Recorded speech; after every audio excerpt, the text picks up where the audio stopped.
নমস্কার বন্ধুরা, সুষমাস রেসিপিতে আপনাদের সকলকে স্বাগত। আজ আমি আপনাদের সঙ্গে শেয়ার করব মাত্র 10 মিনিটে সুজির নরম তুলতুলে ভাপা পিঠে, চাল গুঁড়ো করার ঝামেলা ছাড়াই। সবার প্রথমে এরকম একটা গামলা আমি নিয়ে নিচ্ছি, তার মধ্যে নিয়ে নিচ্ছি মিডিয়াম বাটির 1 বাটি সুজি। বন্ধুরা, আমার এখানে সুজিটা ছোট দানা আছে, যদি আপনাদের বড় দানা সুজি হয় তাহলে মিক্সিতে একবার ঘুরিয়ে তারপর নিতে পারেন। এবারে সুজিতে দিয়ে দিচ্ছি পরিমাণ মতো লবণ। লবণটাকে শুকনো অবস্থায় সুজির সঙ্গে খুব ভালোভাবে মিশিয়ে নিতে হবে, এতে সম্পূর্ণ সুজির মধ্যে লবণটা ভালোভাবে যেতে পারে। লবণের সঙ্গে মিশিয়ে নেওয়ার পর এখানে আমি নিয়ে নিয়েছি সেই বাটিরই 1 বাটি উষ্ণ গরম দুধ। তবে দুধটাকে আমি একেবারে দেব না, অল্প অল্প করে দুধ দিয়ে সুজির সঙ্গে খুব ভালোভাবে মিশিয়ে নেব। তো প্রথমে হাফ বাটি দুধ দিয়েছিলাম, তারপর বাকি দুধটা দিয়ে দিচ্ছি।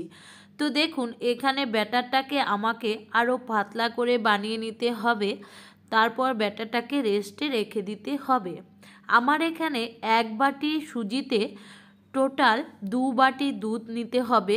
তো আমি এখানে 2 বাটি দুধ একবারে না দিয়ে 2 বাটি দুধ আমি বারে বারে দিয়ে ব্যাটারটাকে এরকম পাতলা করে তৈরি করে নেব।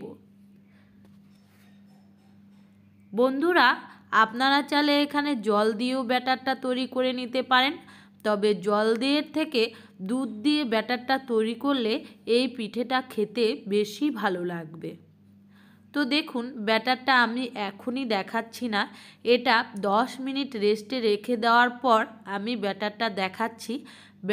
এই পিঠার জন্য ব্যাটারটা কিভাবে বা কতটা ঘনত্ব করে তৈরি করতে হবে।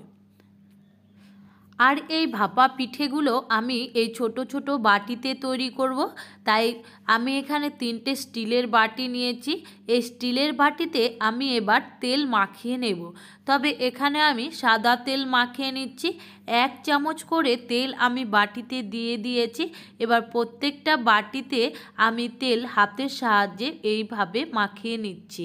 খুব ভালোভাবে তেলটাকে মাখিয়ে নিতে হবে, যাতে পিঠেটা তৈরি হওয়ার পর খুব ভালোভাবে বাইরে বেরিয়ে আসে। এর জন্যই কিন্তু বাটিতে তেলটা মাখিয়ে নিতে হয়। তো দেখুন, এখানে আমার 3টে বাটিতেই তেল মাখানো হয়ে গেছে। আর ভাপা পিঠার জন্য আমি এখানে নিয়েছি খেজুর গুড়। সেই খেজুর গুড়টাকে আমি এরকম ছোট ছোট টুকরো করে কেটে নিয়েছি। আর এদিকে দেখুন, আমি 10 মিনিট পর ঢাকা খুলে নিচ্ছি। সুজির ব্যাটারটা এবার আমরা দেখে নেব কতটা মোটা বা ঘনত্ব হয়ে এসেছে। তো দেখুন, এবার আমি নাড়িয়ে নিয়েছি, সুজিটা বেশ কিছুটা ফুলে উঠেছে আর একেবারে কিন্তু ঘন হয়ে এসেছে। আর সুজির ব্যাটারটা কিন্তু ভাপা পিঠার জন্য এরকমই ঠিক তৈরি করে নিতে হবে। আপনারা এখানে চাইলে বেকিং পাউডার দিতে পারেন, আমি এখানে বেকিং পাউডার ছাড়াই এই পিঠাটা তৈরি করে নেব।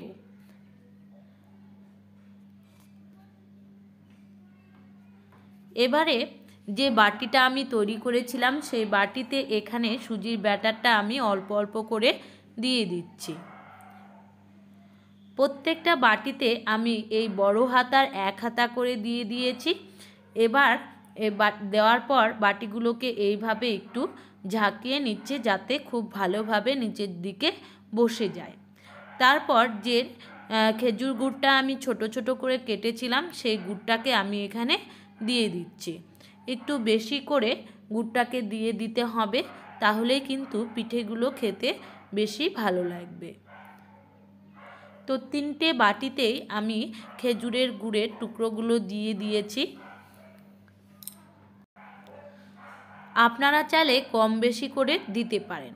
এবারে এই খেজুর গুড়ের ওপরে আমি বাকি ব্যাটারটাও অল্প অল্প করে দিয়ে ঢেকে দিচ্ছি। এখানে কিন্তু পিঠের মধ্যে খুব সুন্দর একটা গুড়ের লেয়ার চলে আসবে। তো এখানে 3টে বাটিতে আমি ব্যাটার দিয়ে দিয়েছি পুরো ব্যাটারটা দেওয়ার পর বাটি ধরে আবারও একটু এইভাবে ঝাঁকিয়ে নেব, এতে ভিতরে কোনো হাওয়া থাকলে বাইরে বেরিয়ে আসবে।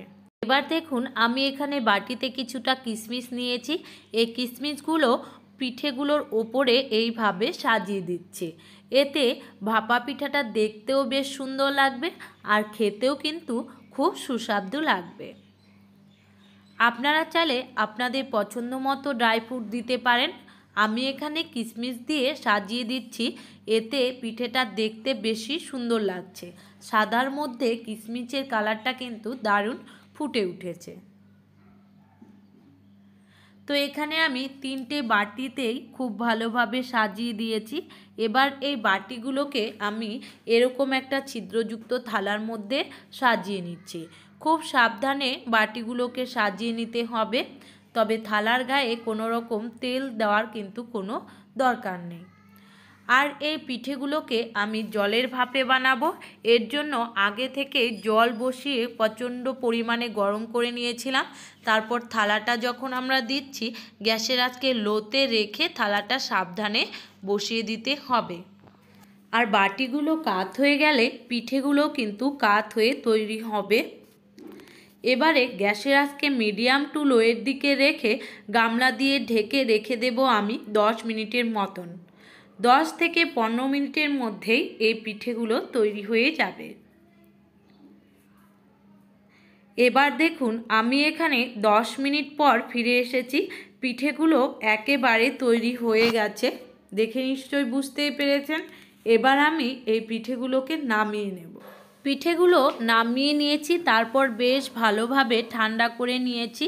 এবার পিঠের সাইডগুলোকে এইভাবে আমি ছুরি দিয়ে খুলে নিয়েছি, যাতে বের করতে খুবই সুবিধা হয়।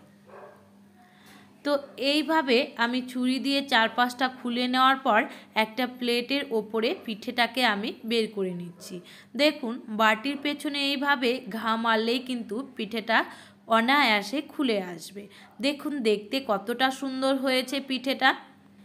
একইভাবে বাকি পিঠেগুলোও আমি বের করে নিচ্ছি। তাহলে বন্ধুরা দেখলেন তো কত সহজ পদ্ধতিতে চালের গুঁড়ো ছাড়াই শুধুমাত্র সুজি দিয়ে 10 মিনিটের মধ্যে এই ভাপা পিঠেগুলো তৈরি করে নেওয়া যায়। বন্ধুরা সুজির এই নরম তুলতুলে ভাপা পিঠাটা দেখতে যেমন লোভনীয়, খেতেও কিন্তু তেমনই সুস্বাদু। একবার হলেও বাড়িতে বানিয়ে দেখবেন। বাড়িতে বানালে কমেন্ট করতে ভুলবেন না খেতে কেমন হয়েছিল। তাহলে বন্ধুরা আজকের এই সুজির ভাপা পিঠার রেসিপি ভালো লাগলে ভিডিওটিতে লাইক করবেন, আর বাড়িতে বানালে কমেন্ট করতে ভুলবেন না খেতে কেমন হয়েছিল। আর আমার চ্যানেলে নতুন এসে থাকলে চ্যানেলটিকে সাবস্ক্রাইব করে দেওয়ার অনুরোধ রইল। পাশে থাকা অল বেল আইকনটা বাজিয়ে দেবেন, এতে সমস্ত নোটিফিকেশন আপনাদের কাছে পৌঁছে যাবে। আর ফেসবুক থেকে দেখে থাকলে প্রোফাইলটিকে ফলো করে দেওয়ার অনুরোধ রইল। সবাই ভালো থাকবেন, সুস্থ থাকবেন। দেখা হচ্ছে পরবর্তী কোনো রেসিপিতে। তবে আজকের মতো সবাইকে টাটা।